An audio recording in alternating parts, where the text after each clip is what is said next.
2 वर्षांपूर्वी तिने हसत माझा हात धरला होता आणि आज ती त्याच मंदिरात माझ्या समोर उभी होती. फरक फक्त इतकाच होता, यावेळी तिच्या गळ्यात मंगळसूत्र होतं आणि माझ्या आवाजात फक्त एकच प्रश्न, मी हरलो की परिस्थिती जिंकली?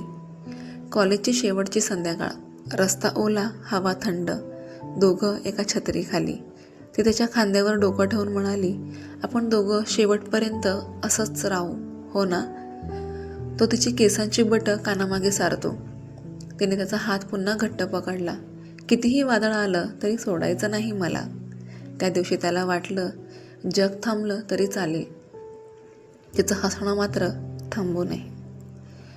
दुसऱ्या दिवशी तो तिला फोन करतो, मेसेज करतो, पण रिप्लाय काही नाही.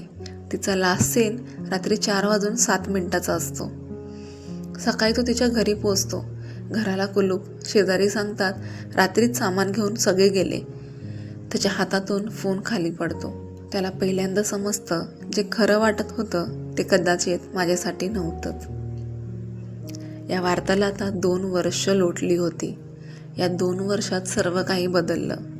त्याची नोकरी, त्याचं नवीन शहर, पण तिचा आवाज मात्र कानातच घुमत होता. रात्री अचानक उठून तिचा नंबर टाईप करायचा आणि स्वतःला थांबवायचा. त्याच्या डायरीत त्याने एकच ओळ लिहिली होती, ती कुठे असेल, ठीक असेल ना? प्रत्येक दिवसात एक आशा होती, कदाचित पुन्हा भेटेल, पण कधीच भेटली नाही.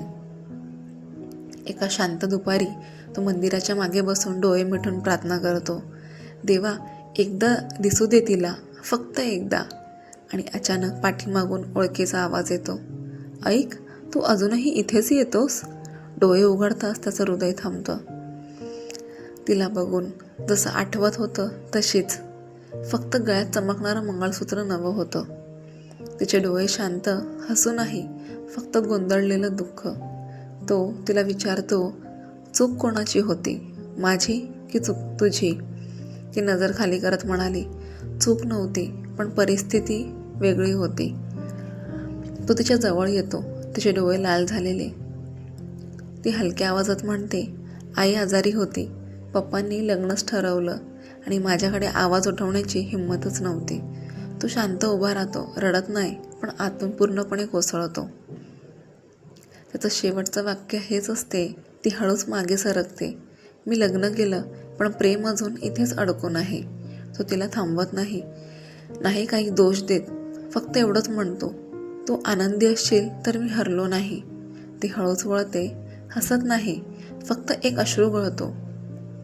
ती दूर जाताना तो स्वतःशीच म्हणतो, प्रेम कधी मरत नाही, ते फक्त दुसऱ्याच्या सुखासाठी स्वतःला शांतपणे संपवून घेतं.